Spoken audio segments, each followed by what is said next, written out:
Highway 19 पर 3 कृषि कानूनों के विरोध में किसानों का धरना 33वें दिन भी जारी रहा। पिछले 2 दिनों से रुक रुक कर हो रही बारिश में भी किसानों के हौसले इतने बुलंद हैं कि वो इस कड़कड़ाती ठंड में भी अपनी मांगों को लेकर पूर्णतया अडिग हैं और किसी भी सूरत में पीछे हटने को तैयार नहीं है। लेकिन देखिए कि कैसे बारिश से आंदोलनकारी किसानों के तंबू पूरी तरह से भीग चुके हैं और यहाँ तक कि ठंड से बचाने के लिए लगाए गए टेंट से पानी की धार बह रही है, यानी कि टेंटों में बारिश का पानी घुस चुका है और टेंट के अंदर पानी तेजी से टपक रहा है। लेकिन फिर भी कोई परवाह न करते हुए किसानों का ये कहना है कि जब तक मोदी सरकार इन काले कानूनों को वापस नहीं ले लेती तब तक उनका आंदोलन यूं ही जारी रहेगा। साहब, सहमति कहां से हो जाएगी? सहमति शब्द का मतलब है संसद सत्र बुलाना। एक बात सब पहले दिन से आई हुई है, सहमति का मतलब है संसद सत्र बुलाना, हमारे लिए एमएसपी बिल लाना।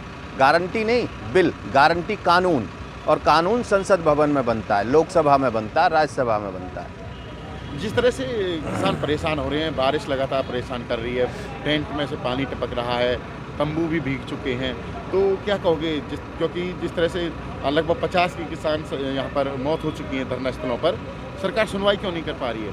साहब, मौत 60 से ऊपर हो चुकी है अब तक, और सुनवाई सरकार के दिल में बहुत बड़ा चोर बैठा हुआ है और वो चोर उनको कुछ काम करने नहीं देता। रही बात बारिश की और सारी चीज़ों की, तो किसान के बेटे वहाँ मरते हैं, किसान खेत में मरता है, अब यहाँ मर जाएगा तो क्या है।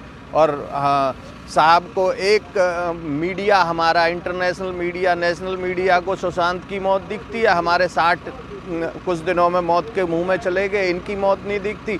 हमारे बड़े साहब जो देश के राजा हैं इस वक्त, उनको हमारी मौतें नहीं दिखती। तो हम तो उन्हें नींद से जगाने आए, अपनी देश की आम जनता को नींद से जगाने आए। और अगर आज जीते, हमारा सब किसानों का और किसान के जो हमारे अध्यक्ष हैं उनका लक्ष्य है कि आज जीते तो हम देश के सदा राजा रहेंगे, क्योंकि किसान सदा से राजा था, और आज हारे तो हम सदा के गुलाम रहेंगे। आज की मीटिंग की क्या उम्मीद है? 2 बजे जो विज्ञान भवन में होने वाली है। साहब, बिल्कुल कोई उम्मीद नहीं है, बिल्कुल कोई उम्मीद नहीं है। सरकार हमारे किसान नेताओं को, किसानों को फ्रस्ट्रेट करना चाहती है कि फ्रस्ट्रेशन में आके ये लोग वापस चले जाएं। लेकिन पहले दिन से लक्ष्य था 6 महीने का, 6 महीने का लेके आए, 3 साल का बो के आए। बता दें कि पिछले 32 दिनों से NH-19 स्थित अटोहा चौक पर किसानों का धरना लगातार जारी है और कुछ किसान भूख हड़ताल पर भी बैठे हुए हैं।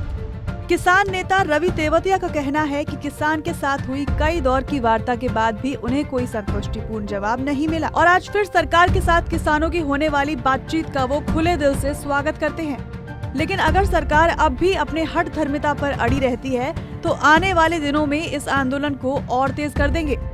साथ ही उन्होंने कहा कि निश्चित तौर पर इन काले कानूनों के खिलाफ सरकार और किसानों के बीच चल रही इस लड़ाई में किसानों की ही जीत होगी और सरकार को हर हाल में किसान के आगे झुकना ही पड़ेगा। पलवल से दिनेश कुमार, पंजाब केसरी टीवी।